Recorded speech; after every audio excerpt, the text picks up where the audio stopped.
It's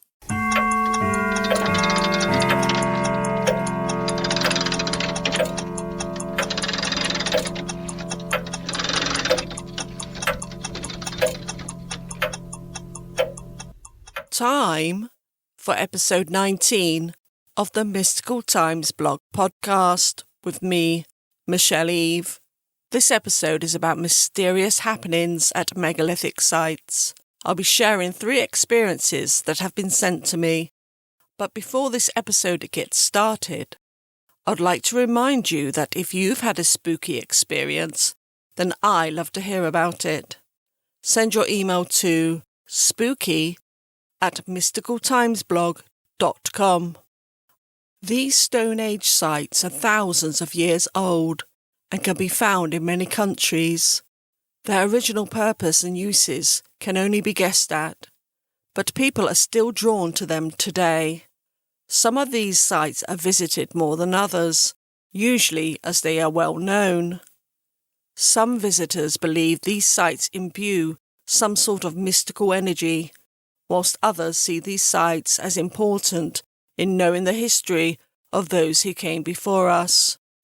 The following experiences that I will share with you are very strange and puzzling indeed.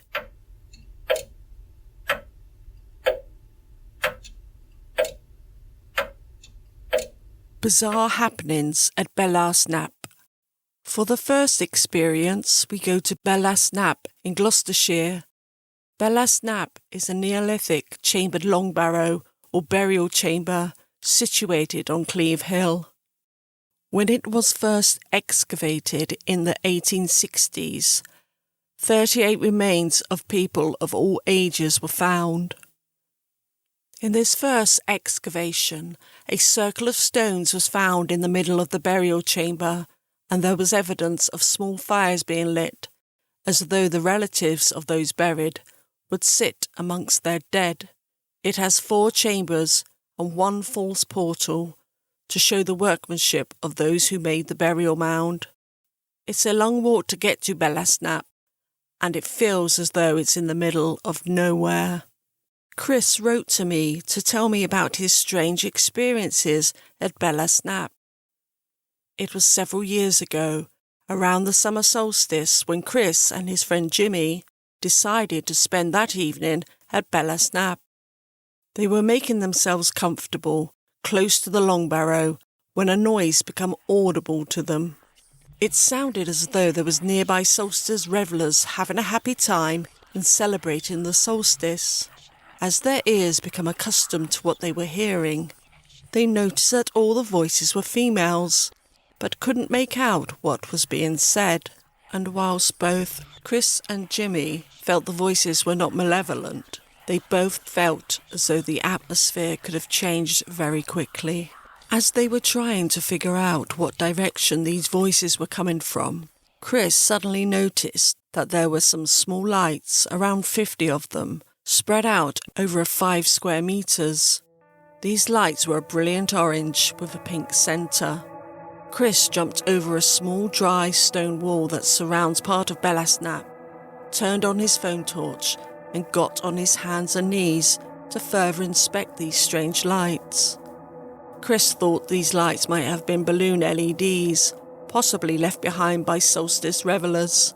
He managed to cup one in his hands, but when he opened his hands, nothing was there. It was then that all the other lights just faded out. Chris didn't quite know what to make of these strange lights, so hopped back over the wall, and as he did, the lights all come back on in unison. Both men were stumped by what they had witnessed. As they made their way back to where they had parked their vehicle, they noticed the lack of people around. Where were all the solstice revellers they had heard? There was no evidence of any other people being in the vicinity, so just where had those strange voices come from? Both Chris and Jimmy were weirdly silent after these happenings. A few years after that strange evening, Chris decided to revisit Belas, Knapp, and this time he brought his dog. Chris and his dog spent the evening at Belas, Knapp. Some time passed, and it was then that Chris started to hear those female voices again, Still not being able to decipher what they were saying or where they were coming from, having listened to them for 15 minutes, Chris felt the need to go back down to where he was staying the night. The next morning, Chris returned to Belas Knapp and met two men who had travelled all the way from Yorkshire to visit the site. Chris told them of his experiences at the Long Barrow, and they in turn told him of what they had been told the previous night at a local pub. A visitor to the site had experienced very similar lights to Chris, but this visitor had told of being approached by two pygmy-sized males who emerged from one of the larger entrances, offering the visitor drinks. Chris then decided to take him and his dog into one of the chambers in the Long Barrow. It was a rather hot and sunny day, and you have to crouch a little to get into this chamber. It's not very big inside, so the men Chris had befriended waited outside so they could enter the chamber next. As Chris and his dog positioned themselves in the chamber, a very large horseshoe bat flew inside and circled Chris and his dog several times. This caused some chaos, as you don't expect to see a bat during the hot heat of the day, nor was the chamber a place for a bat to claim as its home, as the entrance and height is less than 2 meters, and not to mention the amount of visitors the long chamber gets. So just what had Chris and Jimmy encountered? Strange female voices on the wind, lights that appear and disappear but seem to have no physical components, a large bat circling in a small area in the middle of a hot and sunny day, and what or who were those small-sized men offering a visitor a drink? It's all very strange indeed.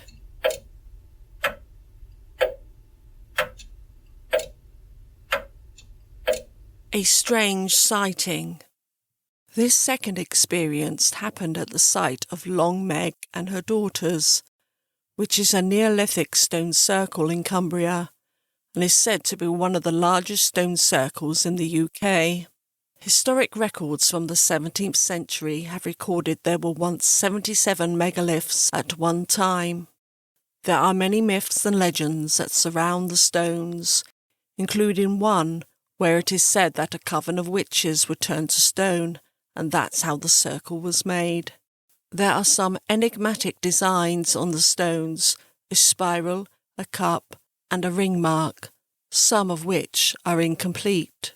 Even the famous poet, William Wordsworth, wrote a poem after his visit to the site. Mike wrote to me about his account at this site, which happened in the summer of 1996. Mike was a uni student at the time, and one of his friends, Bob, was having a bit of a tough time and asked Mike, who drove and had a battered old van, if they could take a road trip, and he would show Mike some historic sites near to where his hometown was. Mike agreed to this, and as he had a couple of mattresses in the van, they could do the trip cheaply by finding quiet places to park the van at night and sleep in the van. When they got to Cumbria, Bob told Mike the way to Long Meg and her daughters. There was a drivable track that goes through the circle, onwards to a nearby farm. There were a few big trees on the edge of the track, and Mike parked the van up there, just outside the circle. Both men went off and explored the site, then decided to get a bite to eat, and made tea on the small camping stove Mike had brought. As the day turned to night, both men settled down in the comfort of the van and went to sleep. It was in the early hours of the morning, possibly around 2 a.m, when Mike woke up and needed to answer a call of nature. Mike quietly got up and out of the van so not to wake Bob, who was sound asleep. Mike tried to find somewhere a little away from the van to have a pee.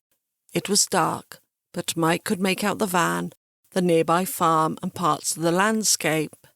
As he scanned the horizon, he saw something quite bizarre. It was an odd-shaped, angular shape that was completely lit up, as though it was self-illuminated. It was white, but in parts more of a cream colour. It would brighten up for several seconds and go dim. Mike was trying to comprehend what he was seeing. It seemed to be several fields over and looked to be around 2 or 3 stories in height.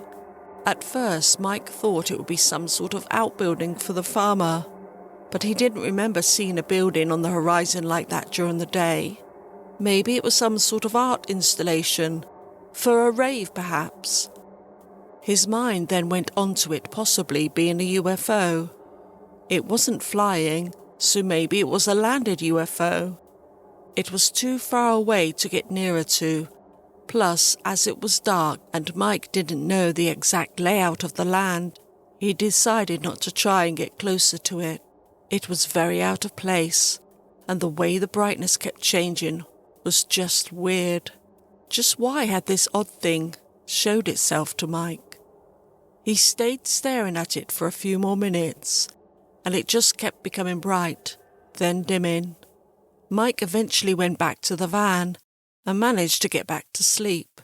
His friend never woke until the morning. In the daylight, Mike checked the landscape to see if this odd-shaped object was there, but there was no trace of it. Mike still has no idea about what he saw at the Long Meg and her daughter site, and it still puzzles him to this day.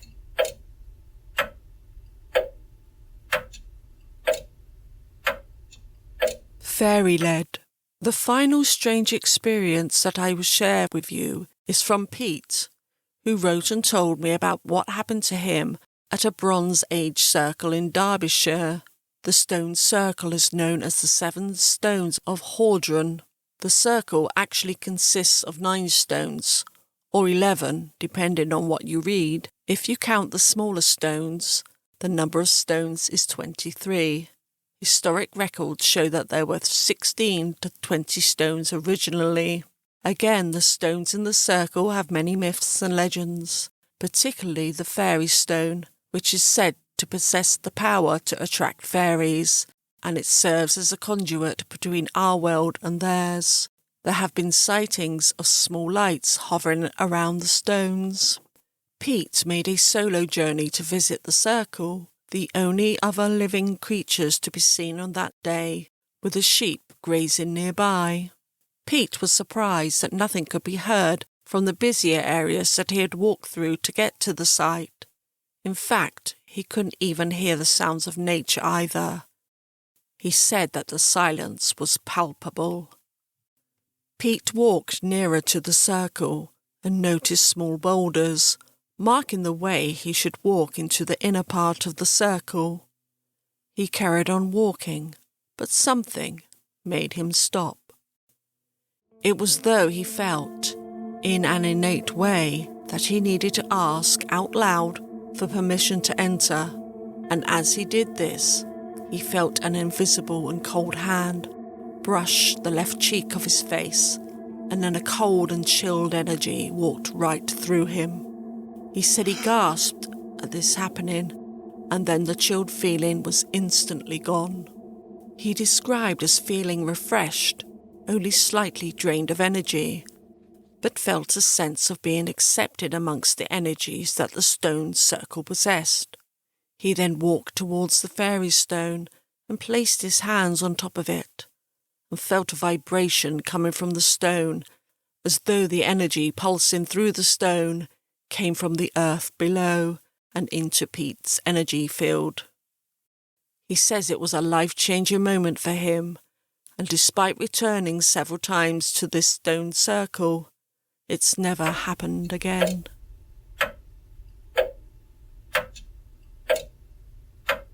That's all for this episode, and I do hope you enjoyed those strange experiences. For the next episode, episode 20, I will be sharing some poltergeist cases with you. Till next time.